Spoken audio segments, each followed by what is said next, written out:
These bottle caps were collected from the slopes of Mount Everest. And here at Sagarmatha Next, locals are turning this trash into art. But it's just a fraction of the estimated 50 metric tons of waste that litter the slopes of the world's tallest mountain. We followed the trash down from Everest's peak through its collection, sorting, and transformation to understand how locals are trying to control the Himalayas' over $7.5 million waste problem.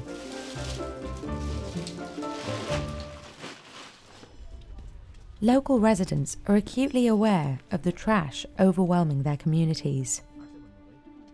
But before workers can recycle some of it, it must be collected from Everest's highest camps.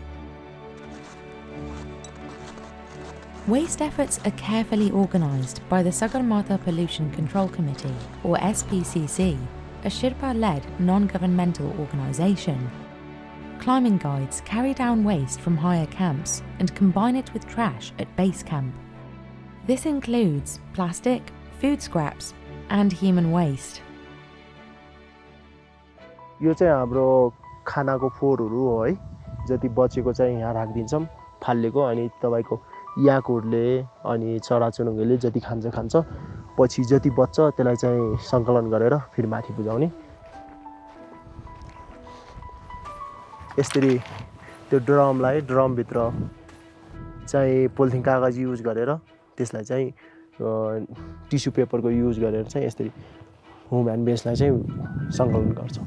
जब यो toilet चाहिँ पुरै भरिएपछि चाहिँ 30-35 KG जति हुन्छ, त्यो भएपछि चाहिँ SPCC को मान्छे आउँछ, उले लगेर जान्छ. As of 2023, 2,306 expedition groups had attempted or summited the mountain. And each group generates a lot of trash, an average of 8 kilograms per person. At base camp, Suraj sorts the waste into burnable and non-burnable piles and bundles them for porters. The porters then carry the trash on their backs or via yaks down the mountain to designated collection sites. At landfills managed by the SPCC, workers like Kailash Rai sort and pack the trash. सामान त यहाँ पर अरू एसपीसीको दाइहरूले परसम्म ल्याउनुहुन्छ. त्यहाँदेखि हामी एकजना बहिनी र म चाहिँ फेरि यहाँ ल्याउँछौँ, यहाँ पिस्छौँ अनि प्याक गर्छौँ.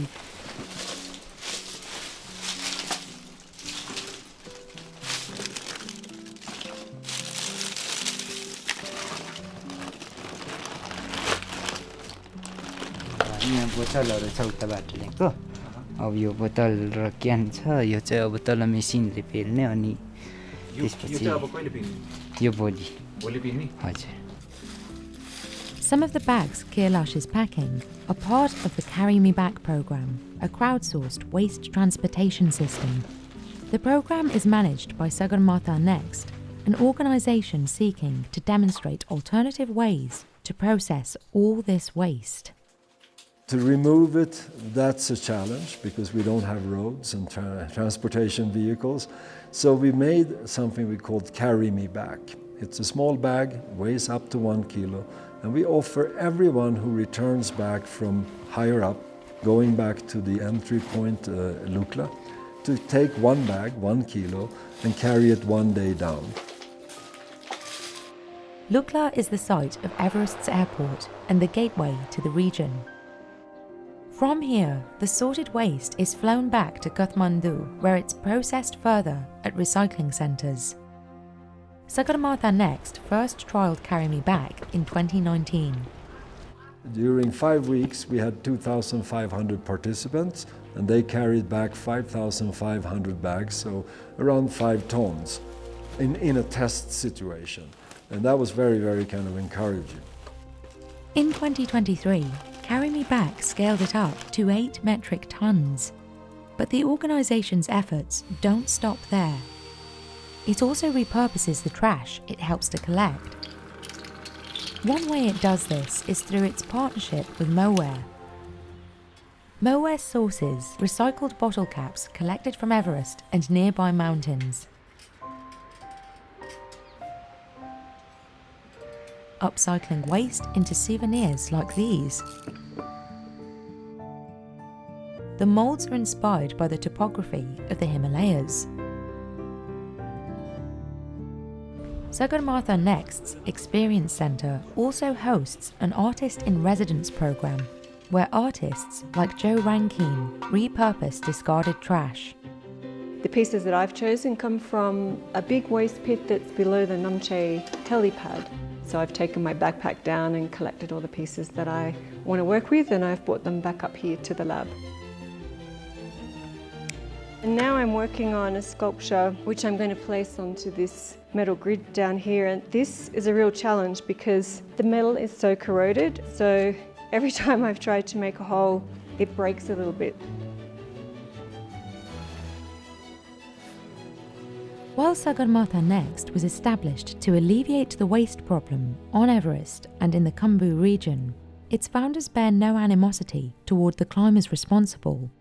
Well, I think we all has to try to understand as much as possible what it means to be up climbing on a mountain like Everest. Most people going up on that mountain are actually struggling pretty hard, both to be safe and to be able to scale and go to the summit, and then of course, most importantly, to be able to come back down safely. The nature of it itself makes it almost impossible to have, let's say, 100% of all the waste that is up there to be brought down.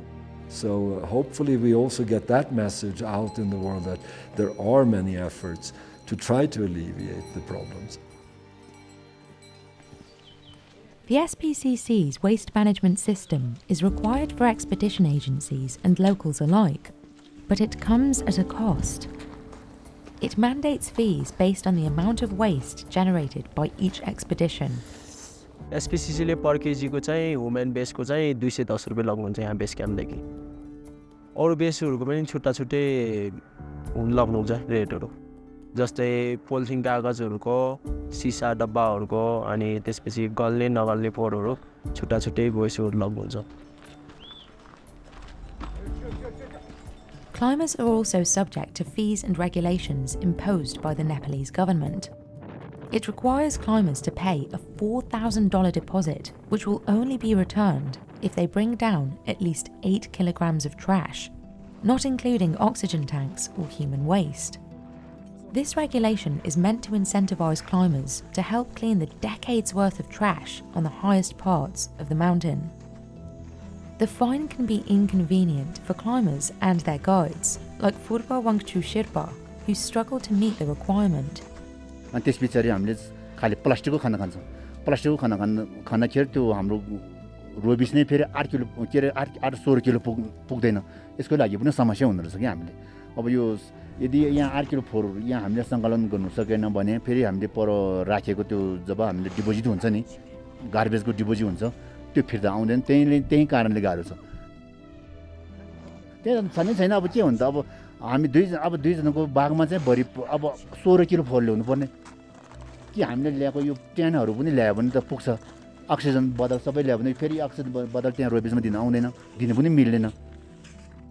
त्यो गर्दाखेरि हामीले चाहिँ यो जब plastic bag जब त्यो खाली इपे gas मात्रै हुन्छ के हाम्रो अब भाँडा त फेरि पछिको लागि चाहिँ हामीले भाँडा हामीले उ गर्छ त्यो गर्दाखेरि गाह्रो। While oxygen cylinders don't count towards the 8 kilograms of waste required per climber, they're too expensive to leave behind. Each cylinder costs $600, and that price has incentivized climbers to return them instead of leaving them on the mountain. जबसम्म climb गर्छन् उनीहरूलाई use भयो त्यसपछि यो त उनीहरूको राख्दा रद्दीको टोकरी जस्तो हुन्छ। सबसे पहिला त जो मान्छेले लिएर गएको हुन्छ उसले नै त्यो सिलिन्डर चाहिँ तल लिएर आउनुपर्छ हैन। अब त्यसपछि अगर उसलाई केही भइहाल्यो भने त्यसपछि उसको शेर्पा हुन्छ साथमा गएको उसले चाहिँ त्यो तल लिएर आउँछ किनभने यो धेरै महँगो गुड्स भएको हुनाले एक्सपिडिसनहरू गर्छौं जहाँ चाहिँ हामीले यो सिलिन्डरहरू भेट्छौं अनि त्यसपछि हामीले तल लिएर आउँछौं। बट यो सिलिन्डरहरू चाहिँ हिमालमा छोड्नको लागि होइन यसको कस्ट छ, दे आर भेरी एक्सपेन्सिभ। सो सबै जसो प्रायः जसो सिलिन्डरहरू चाहिँ तलै आउँछ।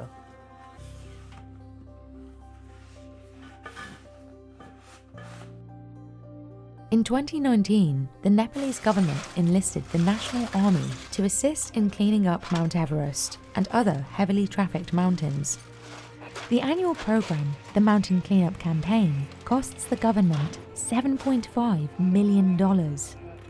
In 2023, the Army, in conjunction with Sherpa guides, collected about 36 metric tons of waste. Despite recent cleanup efforts, Everest's climate is still under threat. A 2022 study found that in about 25 years, Everest's highest glacier lost 2,000 years' worth of ice.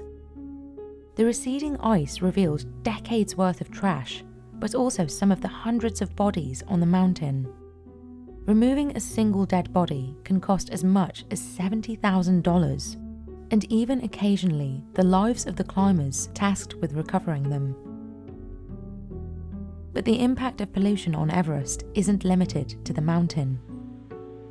About 2 billion people live around and downstream of the Himalayan mountains, in Nepal, China, India, and other regions in South and East Asia. A study of snow and stream water extracted from Everest in 2019 found concentrations of microplastics, predominantly polyester fibers, toxic heavy metals, pathogens, and PFAS, known as forever chemicals, have also been detected in Everest's snow and water. Concerns over the polluted water supply have led locals to consider changing their water sources.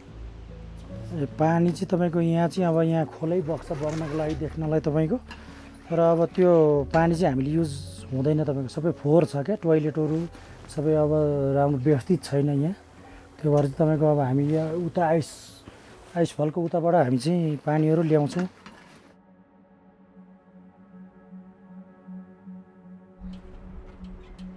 And for those who earn a living from Everest tourism and mountaineering, alleviating the problem is an existential issue.